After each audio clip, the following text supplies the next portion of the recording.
임차인은 재계약 시점에 전세금을 낮춰달라고 했죠.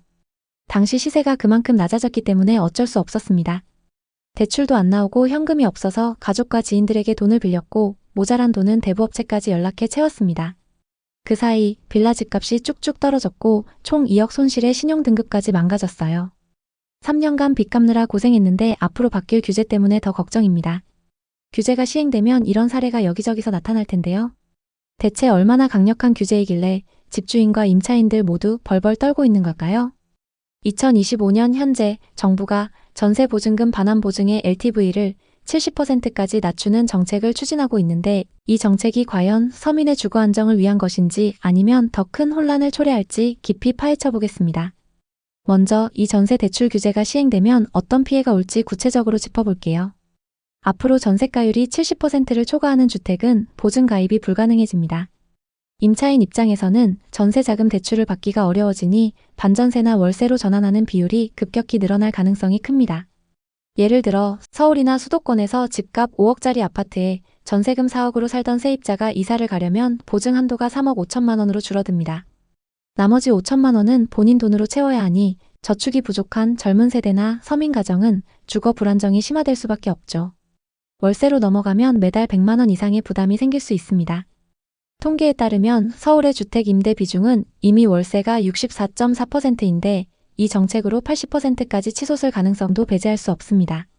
집주인도 피해를 피하기 어렵습니다. 새로운 임차인을 구하려면 전세금을 대폭 낮춰야 하니 현금이 급하게 필요하고 전세를 맞추지 못할 가능성이 큽니다. 특히 지방은 전세가율이 평균 70%를 넘는 지역이 전국 17개 시도 중 12곳이나 되는데 대전, 광주, 울산, 경남, 전남 같은 지역에서는 임차인들이 대출을 받기 어려워 이주 자체가 힘들어질 수 있습니다. 이는 지역 경제 위축으로 이어질 수 있어요.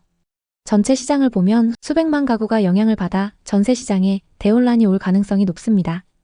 전세 사기와 갭 투자를 차단하려는 의도는 이해하지만 부작용으로 서민층의 주거 빈곤이 심화되고 서민 보호가 아니라 서민 내몰기라는 비판이 나오는 이유가 바로 여기 있습니다.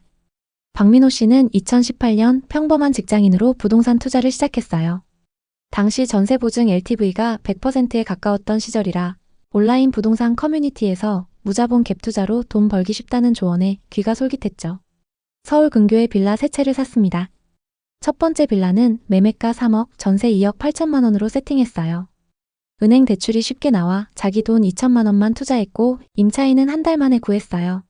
금방 시세가 오르자 투자에 눈이 멀었고 그렇게 다음 계약들을 진행했습니다. 두 번째 빌라는 매매가 2억 5천만 원에 전세 2억 3천만 원, 세 번째는 매매가 3억 2천만 원에 전세 2억 9천만 원. 세 채를 사고 얼마 지나지 않아서 7천만 원이 올랐고 이게 부자의 길이구나 라고 꿈을 키웠대요. 출퇴근길에 부동산 매물만 들여다봤죠. 하지만 어느 순간부터 빌라 시장이 흔들렸어요. 첫 번째 빌라 임차인이 이사를 가면서 전세금 2억 8천만 원 반환을 요구했는데 박민호 씨는 현금이 없었어요. 갭투기라 대출에만 의존했으니까요. 주택도시보증공사에 보증 신청했지만 감정가보다 20% 부풀려져 거부됐어요. 결국 첫 빌라는 어렵게 고금리 신용대출로 넘어갔죠. 하지만 문제는 두 번째 빌라였어요. 두 번째 세입자는 재계약 시점에 전세금 2천만 원을 낮춰달라고 했죠. 당시 시세가 그만큼 낮아졌기 때문에 어쩔 수 없었습니다. 대출도 안 나오고 현금이 없어 가족과 지인들에게 돈을 빌렸고 모자란 돈은 대부업체까지 연락해 채웠습니다. 그 사이 빌라 집값이 쭉쭉 떨어졌고 총 2억 손실에 신용등급까지 망가졌어요. 3년간 빚 갚느라 고생했는데 앞으로가 더 걱정입니다. 정부는 서민 주거 안정 정책이라던데 저 같은 서민을 투기꾼으로 만들어 망쳤어요. 이 사례는 높은 LTV가 초보 투자자를 유혹해 파산으로 내몬 전형적인 경우예요. 지금 전세 규제가 강화되면 이런 상황에 처할 집주인들이 매우 많습니다. 여기서 잠깐 기본 개념을 정리하며 본론으로 들어가죠. 여러분이 살고 계신 집의 매매가와 전세가율을 아시나요? 집값 10억에 전세 5억이면 전세가율 50%, 6억이면 60%입니다. 이 전세가율은 전세보증금 반환보증의 기준이 되는데 정부가 LTV를 70%로 낮추는 건 과거의 교훈 때문이에요. 2017년 LTV가 100%에 가까웠을 때 무자본 갭투기가 성행했어요. 집을 사서 전세를 끼면 자기 돈 없이 수십 채를 소유할 수 있었죠. 예를 들어 집값 5억에 전세 5억으로 임차인을 들이면 투자자는 돈 한 푼 안 내고 시세 차익을 챙겼어요. 하지만 집값이 조금만 떨어지면 깡통 전세가 되어서 임차인은 보증금을 못 받고 집주인은 파산. 특히 빌라에서 이런 사고가 많았고 이로 인해 아파트 선호 현상이 생겨 아파트값이 천정부지로 치솟았죠. 정부는 서민의 주거 안정을 목표로 시행한다고 하지만 결과적으로 서민들이 집을 못 사게 됐어요. LTV는 담보인정 비율로 감정가 5억의 70%면 최대 3억 5천만 원까지 대출이 가능합니다. 문제는 감정가가 실제 거래가와 달라서 사고가 발생할 수 있다는 점입니다. 실제 감정가 4억짜리 집이 6억으로 부풀려져 거래될 수도 있기 때문이죠. 2025년 정부의 목표는 전세 사기 차단과 가계 대출 억제입니다. 현재 가계 대출이 2천조 원을 넘는 상황이라 규제는 필요하지만 부작용이 만만치 않습니다. 이미 초반에 말씀드렸듯 임차인은 자금 조달이 어려워지고 월세 비중이 늘어나며 전세 시장은 혼란에 빠질 가능성이 큽니다. 집주인은 전세입자를 못 구해 자연스럽게 공실이 늘어날 수 있습니다.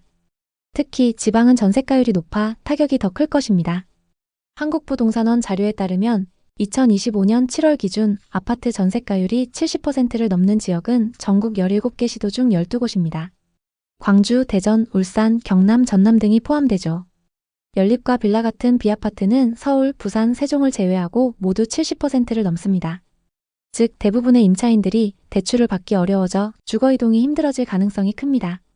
전세보증금 반환보증 제도는 건설사 미분양 해소와 임차인 주거 안정을 목적으로 시행됐죠. 임차인이 계약 만료 시 집주인에게 전세금을 못 받으면 허그 한국주택금융공사 서울보증보험이 대신 돌려줍니다. 현재 기준은 수도권 7억 이하, 지방 5억 이하 주택에 담보인정 비율 90% 이하로 가입 가능합니다. 하지만 70%로 낮아지면 집값 7억 기준으로 전세금 4억 9천만 원 이하만 보증 가입이 가능해집니다. 서울 빌라를 예로 들면 집값 2억에 전세 1억 8천만 원까지 보증이 가능했는데 이제 불가능해요. 이게 깡통 전세의 씨앗이죠. 이수연 씨는 2019년 30대 후반 주부로 부동산 투자를 시작했어요. 당시 LTV 90% 시절이라 경기권 아파트 2채를 샀습니다. 첫 번째 아파트는 매매가 4억에 전세 3억 8천만 원으로 갭 투자했어요.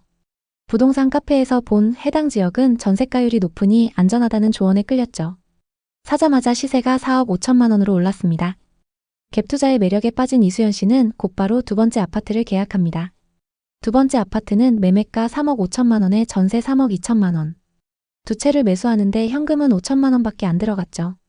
이게 진짜 부동산 투자라며 더 큰 계획을 세웠습니다. 하지만 2022년 금리 인상이 시작되고 집값이 조정기에 들어갔어요. 첫 번째 아파트 임차인이 지방으로 직장을 이전하며 전세금 3억 8천만 원 반환을 요구했는데 이수연 씨는 돌려줄 현금이 없었어요. 같은 금액에 새로운 임차인을 구하려고 했지만 전세 시세가 너무 떨어져서 불가능했죠. 급하게 현금 5천만 원이 필요했습니다. 두 번째 아파트도 상황은 마찬가지였습니다. 두 채 합쳐 총 8천만 원의 현금이 필요했죠. 부부 사이는 최악 이혼 위기까지 갔습니다. 고금리 신용대출에 남편 퇴직금까지 미리 끌어서 겨우 마련했고 빚 갚느라 지금까지 고생하고 있습니다. 이제 더 강화되면 저 같은 서민만 더 힘들어질 거예요. 이 사례는 높은 LTV가 금리 변동 시 얼마나 취약한지 보여줍니다. 그럼 앞으로 어떻게 대처해야 할까요? 임차인분들에게 팁을 드리자면 전세가율이 70%를 초과하는 물건은 되도록 피하는 것이 안전합니다. 보증 가입이 불가능해 전세금 반환 리스크가 커지니까요. 집주인 입장에서는 새로운 임차인을 구하려면 전세금을 대폭 낮추거나 월세로 전환해야 할 가능성이 높습니다. 서울 주택 임대 상황을 보면 전세 비중이 35.6%, 월세가 64.4%인데 LTV 70% 정책으로 월세 비중이 더 늘어날 가능성이 큽니다. 전세 대출 이자를 내며 사는 게 나을까요? 아니면 월세를 내며 사는 게 나을까요? 전세 수요가 줄면 전세값이 하락할 가능성이 높습니다. 그동안 전세 대출로 집값이 비정상적으로 올랐어요. 이제 LTV 70%로 보증 여건이 강화되면 집주인들은 전세가율을 70% 이하로 맞추려 노력할 것입니다. 실제로 그런 움직임이 늘고 있죠. 보증보험을 담당하는 주체들의 재정 상태도 심각합니다. 2023년 3조 8천억 원, 2024년 2조 5천억 원 넘는 적자가 났어요. 대부분 전세 보증 때문입니다. 일부는 전세 보증제도 자체를 폐지해야 한다. 갭 투자만 조성한다. 이렇게 주장합니다. 반대로 금액이 크니 국가의 안전장치가 필요하다. 이런 의견도 있죠. 은행 입장에서는 주택담보대출이 가장 쉬운 돈벌이입니다. 주택은 안전자산이라 이자도 높게 받죠. 하지만 대출이 너무 쉬우니 빚을 모르고 달려들었다가 경제위기 시 경매나 파산한 사례가 늘고 있습니다. 최근 경매 물건이 급증했죠. LTV 70% 정책은 서울보다 지방에 더 큰 타격을 줄 가능성이 높습니다. 서울과 수도권은 전세가율이 상대적으로 낮아요. 왜냐, 집값이 워낙 비싸니까요. 예를 들어 서울 성동구 33평 아파트의 매매가는 19억, 전세는 10억으로 전세가율 50% 수준입니다. 또 수원 광교의 아파트는 매매가 15억, 전세 7억으로 50% 수준이죠. 매매가가 높고 전세가율이 낮다는 건 현실 사용 가치보다 미래 희망 가치가 과도하게 반영됐다는 뜻입니다. 지금 세대가 미래 세대의 부동산 상승분을 미리 다 먹어 치우고 있는 거예요. 추가로 규제 후 예상되는 피해를 정리하면 젊은 세대는 전세를 구하지 못해 월세 부담이 커지고 중년층과 노년층은 기존의 임대 사업을 포기하며 지방은 빈집 증가로 지역 경제가 쇠퇴할 수 있습니다.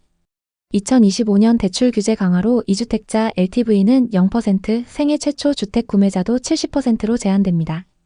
전세 수요 감소로 가격은 하락할 수 있지만 서민 주거 불안은 더 커질 가능성이 높습니다. 천안의 아파트 한 채를 매매가 5억, 전세가 4억에 산 김민규 씨는 걱정이 태산입니다. 곧 전세 만기 시점이 다가오는데 강화된 전세 규제를 적용하면 급하게 현금을 마련해야 하기 때문이죠. 5억의 70%면 최대 3억 5천만 원입니다. 현재 4억에 맞춰져 있기 때문에 어떻게 해서든 5천만 원의 현금을 마련해야 하는 상황이죠. 정책 변화 소식에 불안 속에서 이러지도 저러지도 못하고 있습니다. 임차인들도 마찬가지예요. 규제 강화가 서민보호, 나처럼 월세로 내몰리는 게 보호냐며 분노하고 있습니다. 이 사례들로 보면 정책 변화는 투기를 막지만 선의의 집주인과 임차인을 힘들게 합니다. 앞으로 시행되는 규제로 역전세난이 폭발적으로 늘어날 겁니다. 빌라 경매가 급증하고 월세로 전환되는 경우도 크게 늘어날 거예요. 투자 실패를 피하려면 현금 흐름을 중심으로 계획하세요. 앞서 살펴본 투자자들처럼 갭 투자에 의존하다 큰 손실을 볼 수 있어요. 이런 실패의 사례들을 교훈 삼아 여러분은 현명한 선택하시길 바랍니다. 오늘 이야기 어떠셨나요? 혹시 이와 비슷한 부동산 고민이나 경험이 있으신가요? 여러분의 이야기가 있다면 자유롭게 공유해주세요. 당신의 경험이 누군가에게 큰 힘이 될 수 있습니다. 오늘의 이야기에 공감하셨다면 구독과 좋아요를 눌러주세요. 오늘도 시청해주셔서 감사합니다. 다음 편엔 더 좋은 내용으로 찾아뵙겠습니다.